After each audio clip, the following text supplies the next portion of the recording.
شیخ چلی صرف شیخی بگارنے میں ماہر نہیں تھے، وہ کچھ بھی کام کرتے تو الٹا ہو جاتا۔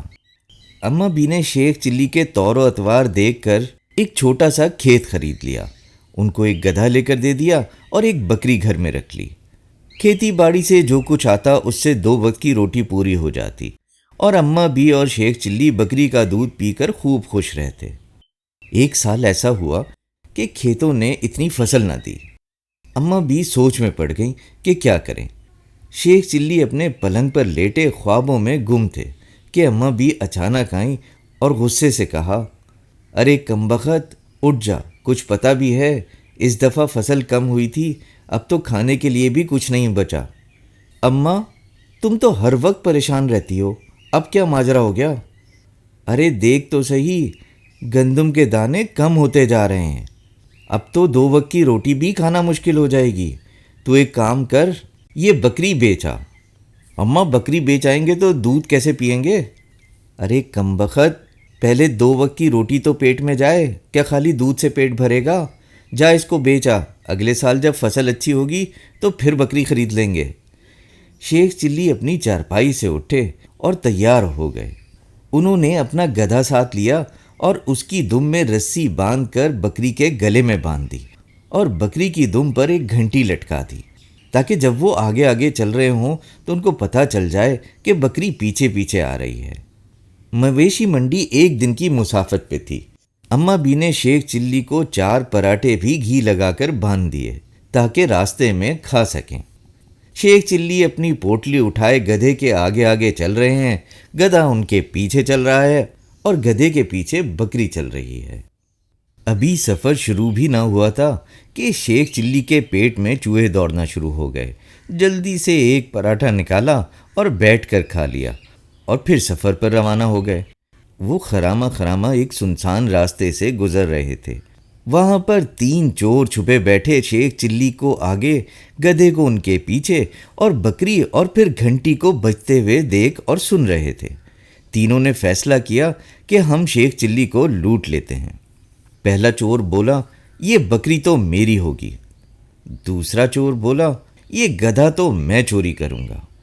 تیسرا چور کہنے لگا، تم بکری اور گدھا لے لو گے تو باقی بچے گا کیا؟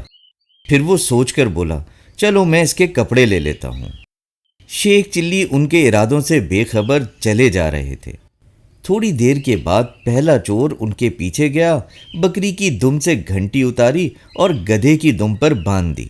اس چور نے وہ بکری کھولی اور لے کر یہ جا وہ جا۔ گھنٹی بجے جا رہی تھی اور شیخ چلی اپنی دھن میں آگے بڑھے جا رہے تھے۔ تھوڑی دیر کے بعد دوسرا چور شیخ چلی کے راستے میں کھڑا ہو گیا اور کہنے لگا، ارے میاں، یہ گدھا لے کے کہاں جا رہے ہو؟ شیخ چلی نے تنک کر بولا، اماں کیا نابینا ہو؟ گدھا بھی ہے اور بکری بھی، بیچنے جا رہے ہیں۔ چور نے کہا، ہیں؟ بکری تو نظر نہیں آ رہی، کیا جیب میں چھپائے جا رہے ہو؟ شیخ چلی نے پیچھے مڑ کر دیکھا تو ان کے پیروں سے زمین نکل گئی۔ گدھے کی دم پر گھنٹی بندھی تھی جو ٹن ٹن کرے جا رہی تھی اور بکری غائب تھی۔ شیخ چلی نے سر پکڑ لیا اور فوراً بولے، ارے یہ بکری کہاں گئی؟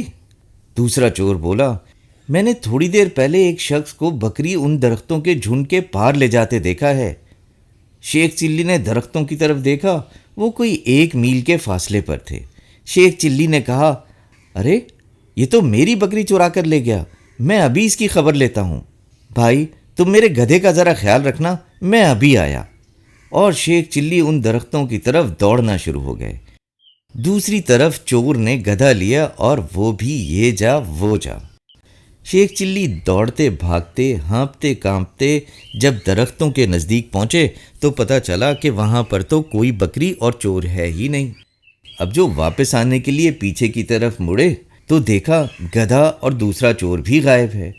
وہاں سے بھاگتے ہوئے آئے اور سر پکڑ کر بیٹھ گئے کہ اب اماں بی کو کیا جواب دیں گے۔ انہی سوچوں میں گم انہوں نے واپسی کی راہ لی۔ راستے میں کنویں پر ایک شخص جو کہ تیسرا چور تھا بیٹھا رو رہا تھا۔ شیخ چلی نے دیکھا تو اس کے پاس پہنچ گئے۔ کیوں میاں، کیوں رو رہے ہو؟ اس شخص نے جواب دیا، ارے بھائی، مجھ سے زیادہ بدقسمت تو کوئی نہیں، آج تو میرے ساتھ بہت ہی برا ہو گیا۔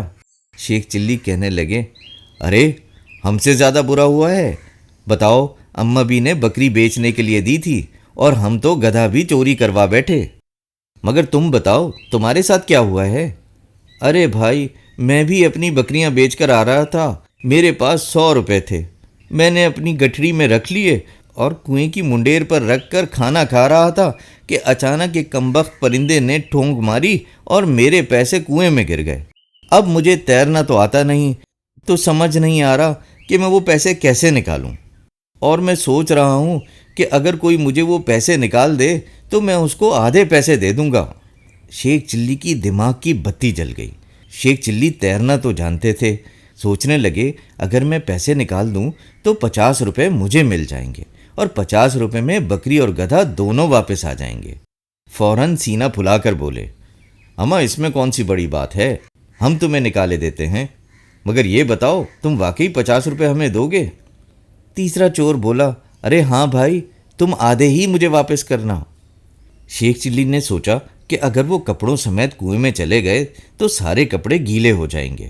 فوراً اپنی قمیض اتاری اور تیسرے چور کو کہا، تم میری قمیض کا خیال رکھو، میں ابھی کنویں میں جا کر پیسے لے کر آتا ہوں۔